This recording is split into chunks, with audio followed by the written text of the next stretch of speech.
Andy Goldsworthy is a British sculptor, photographer and environmentalist who produces site-specific sculptures and land art situated in natural and urban settings. Born on 25 July 1956, he is currently 66 years old. He studied at Bradford School of Art and Preston Polytechnic and has been making art in the environment, both rural and urban, since the mid-1970s. He grew up on the Harrogate side of Leeds. From the age of 13, he worked on farms as a labourer. He had likened the repetitive quality of farm tasks to the routine of making sculpture, therefore venturing into this field.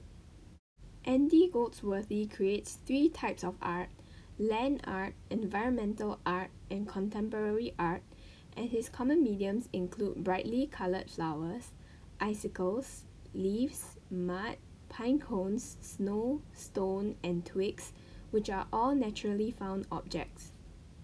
He viewed his artistic process as a collaboration with nature, in which he was uncovering the essence of his materials and determining what they were capable of. His process requires patience and flexibility. For example, when sculpting with ice, he would have to wait for the temperature to drop low enough before sculpting and manipulating it. Goldsworthy views the inevitable death and decay of his work as part of the life cycle. He takes an environmentalist approach, lending utmost respect towards the natural world. Goldsworthy's land art is transient and ephemeral, usually with the use of repetition such as snaking lines, spirals, circles, and holes of a single subject matter, such as leaves and stones.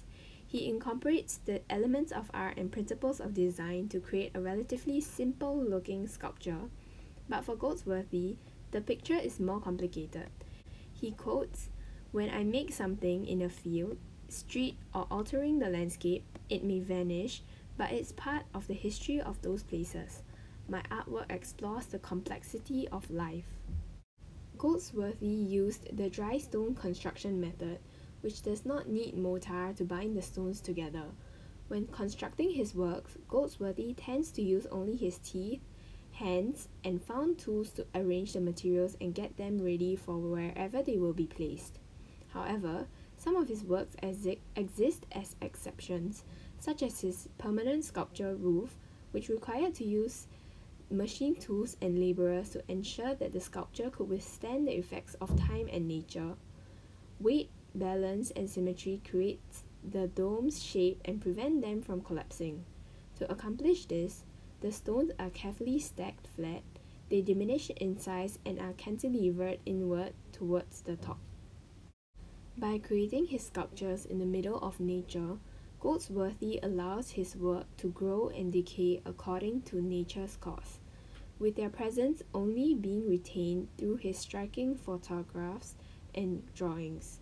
Incorporating his love of photography, Goldsworthy documented the works he created through photographing them. Andy Goldsworthy's distinct artistic style can be seen through the land art he creates, as the majority of his works exist as a comment about the vulnerability and the fragility of the earth, as he uses nature as his canvas to create artworks of unparalleled beauty. Goldsworthy's approach to art is that his creations need to exist in conjunction with nature, with this peaceful and organic approach evident in his work. He has explained that his artworks were not born out of a great desire to create art, but rather that they represent life and the need to realize that things won't always last. The importance of nature is a strong theme existing in his work, with Goldsworthy stating that if one loses their connection to nature, they essentially lose their connection to themselves. His goal within his art has always been to truly experience, feel, and comprehend the energy of nature before he creates anything. Once this is done, he goes on to use this energy to make an artwork of ephemeral beauty. Goldsworthy believes that we exist as part of nature ourselves, with this belief allowing him to create works outside that do not separate nature from mankind. Storm King Wall is a serpentine dry wall that is 2,778 feet long. It is made of 250 tons of field stones and took about 3 weeks and 5 men to complete the structure. Storm King is named after Storm King Mountain, which overlooks the Hudson River in Cornwall on Hudson and is located at Storm King Art Center, which is a 500-acre outdoor museum located in New York's Hudson Valley.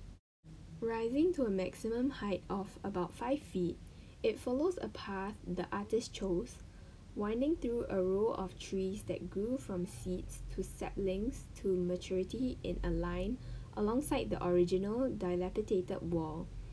It weaves like a snake, throwing its loops around trees on its way down to a pond, which is exactly what a wall shouldn't do, which is to create a separation. He has deliberately wrapped his wall around trees, responding to the environment rather than the opposite, as most traditional walls divide the environment and nature then responds to the presence of the wall. This may be a statement about how humankind should behave in the environment, which is to respond and to live in harmony with our environment rather than to impress ourselves upon the environment. As seen in the image, Goldsworthy used chunky foundation stones, a smaller, rounder variety for the wall's midsection, and flat capstones for the top layer. His team built the wall by placing one stone on top of another while chipping and shaping each one to fit snugly. No concrete was used in stacking the walls. The use of repetition of stones emphasizes and creates visual weight on the viewers, especially as it forms a wall. The wall winds through the trees, creating a leading line for the viewers and creates a sense of movement. The walls are built such that it loops the trees, creating organic and flowy lines that lead the viewer to the river. The scale of the sculpture is huge, creating a large impact on viewers and allows them to really experience the presence of this wall. Goldsworthy aims to help people notice nature once again and ponder all of its magical mysteries and to be intimate with nature. By creating sculptures made of all natural materials and constructing them in their original environment, Goldsworthy is able to observe the effects of time in nature. His works convey the life cycle of various materials and ecologies and the transient stages of birth, maturity, and disintegration. As an audience through his photographs, we can be stunned by the beauty of the landscape and the art's relation to it.